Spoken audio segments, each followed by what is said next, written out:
Hello friends, ఈ video కనుక నచ్చితే ఖచ్చితంగా లైక్ చేయండి. మిత్ర తన కారులో ఎక్కడికో వెళ్తూ ఉంటాడనమాట. ఇక మిత్ర కార్‌నే వెనకాల కొంతమంది రౌడీలు ఫాలో అవుతూ ఉంటారు. ఇక కార్‌లో ఉన్న రౌడీలు ఇలా చెప్తూ ఉంటారు.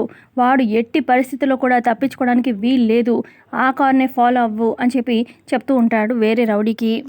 పక్క ఇంట్లో వివేక్ టెన్షన్ పడుతూ ఉంటాడు. ఎన్నిసార్లు ఫోన్ చేసినా మిత్ర అనే ఫోన్ లిఫ్ట్ చేయట్లేదు అని చెప్పి ఇక ఆలోచిస్తూ ఉంటాడనమాట. ఇక అదే టైంకి అక్కడికి జాను అలాగే లక్ష్మి వస్తుంది.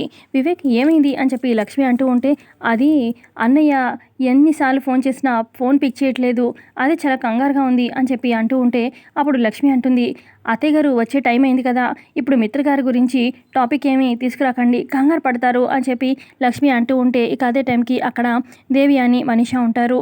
ఇక ఇటు జాను వివేక్ టెన్షన్ పడుతూ ఉంటారు. ఏంటి వదినేంటి సడన్గా అత్తయ్య గారు అనేసింది, ఇప్పుడు వీళ్ళు ముందు దొరికిపోయింది కదా అన్నట్టుగా చూస్తూ ఉంటారు. ఇక సడన్గా లక్ష్మి కూడా తలతిపెట్టి చూడగానే ఇక దేవి అని మనీషా షాకింగ్గా అలా చూస్తూ ఉంటే, లక్ష్మికి ఎలా ఏం చెప్పి కవర్ చేయాలో అర్థం కాక చూస్తూ ఉండిపోతుంది. మరి ఎలా కవర్ చేసుకుంటుందో చూడాలి కమింగ్ ఎపిసోడ్‌లో.